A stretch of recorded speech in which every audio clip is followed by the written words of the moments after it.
আজকের এই বিএমএস এর পক্ষ থেকে যে প্রোগ্রাম আপনারা রেখেছেন, কি বলবেন আগামী দিনে কি কর্মসূচি নেওয়া হচ্ছে?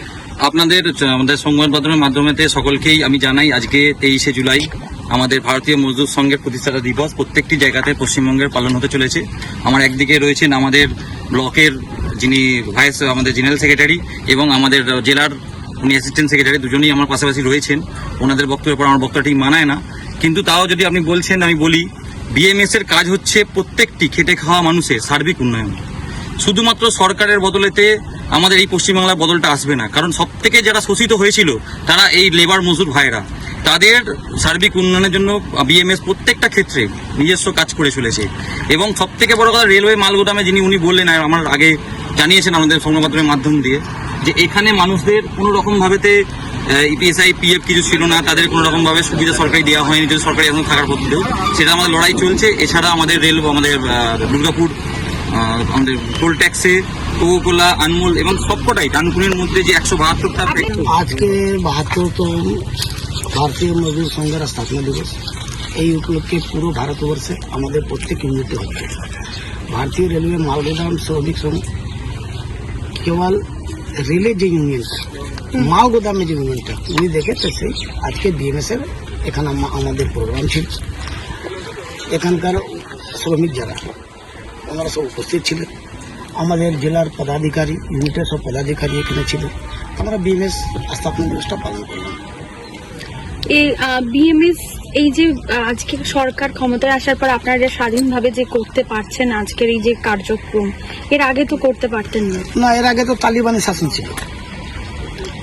এখানকার তো মজদুর কাজ করে ভালো মতন টাকা পেত না, কিছু বললে গেটের বাইরে। তার মানে কাটমানি দিতে হতো।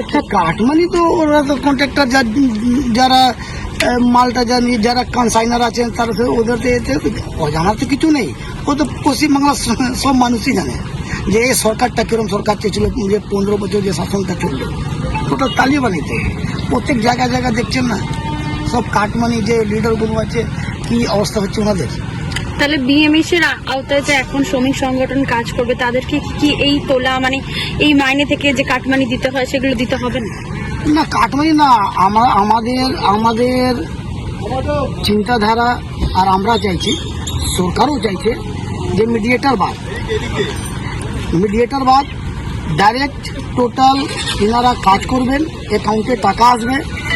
13খানা ডিমান্ড 1998 সাল থেকে একটা লড়াই ছিল। যারা মালগোদামে যারা ওয়ার্কার আছে তাদের না কোনো এসআই আছে, না কোনো পিএফ আছে, না কোনো সুখ সুবিধা আছে, কিছু নেই। তো এনাদের জন্য যারা রেলওয়ে জুডিশিয়ারে ভেতরে যারা কাজ করছে, তারাও তো রেলওয়ে আন্ডারে কাজ করছে না। তো এদের একটা মানে বস্তা, একটা স্টেশনে কুলি একটা বস্তা উঠাচ্ছে 40 কেজি, তো 50 টাকা রেট আছে, 40 টাকা রেট আছে। কিন্তু এনাদের তো আজকে 2 টাকা 2.5 টাকা একটা বস্তাটা একটুখানি এদিক হলে ঘাট চলে যাচ্ছে, কাজ করতে গেলে কত ইনজোর্ড হয়ে যাচ্ছে। মানে আর এই জন্যে আজকে যে বিএমএস পক্ষ থেকে সরকারকে যেটা বলা হয়েছিল 98 সাল থেকে, কি ইনাদেরকে একটা মজদুরি দেওয়া হোক। তো আজকে 13খানা ডিমান্ড এটা গভর্নমেন্ট মেনে নিয়েছেন। আমাদের কাজ হচ্ছে এনাদের ওই লাভটাকে ডাইরেক্ট এনাদের অ্যাকাউন্টে যেন পেটা অ্যাকাউন্টে এনাদের হোক। আজকে মেনে নিয়েছে গভর্নমেন্ট 13খানা ডিমান্ড, তার মধ্যে মেডিকেল আছে, তার মধ্যে সোশ্যাল সিকিউরিটি আছে। কাজ করার সময় যদি কিছু ইনজোর্ড হয়ে যায়, দুর্ঘটনা ঘটায়, পিএফ আছে। তো আজকে বিএমএস কিন্তু এটা এনাদের জন্য করতে পেরেছে। আর আগামী দিনও কিভাবে এনাদেরকে সেই মানে তাড়াতাড়ি এটা হোক, ইমপ্লিমেন্ট হোক, সেই জন্য বিএমএস লড়াই করছে।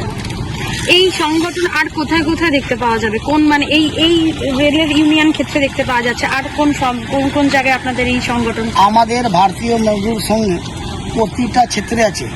যারা রেলে কাজ করে তার পূর্ব রেলওয়ে কর্মচারী সংঘ অ্যাপ্লিকেড টু বিএমএস, যারা স্টেট গভর্নমেন্টের কাজ করে রাজ্য সরকারি কর্মচারী সংঘ, যত ফ্যাক্টরি দেখছেন ওখানে বিএমএস। মালগোদাম ক্ষেত্রে ভারতীয় রেলওয়ে মালগোদাম শ্রমিক সংঘ। আমাদের প্রত্যেকটা জায়গাতে আলাদা আলাদা ইউনিট আছে, কিন্তু মাদার ভারতীয় মজদুর সংঘ। আচ্ছা, আপনার নাম? আমার নাম হচ্ছে শ্যামসুন্দর পাসওয়ান। আমি হুগলি জেলা ভারতীয় মজদুর সংঘের অ্যাসিস্ট্যান্ট সেক্রেটারি। বিএমএস এর উদ্দেশ্যটা কি বলুন, পরিকল্পনা কি আছে? পরিকল্পনা রাষ্ট্রহিত, শ্রমিক হিত, উদ্যোগ হিত।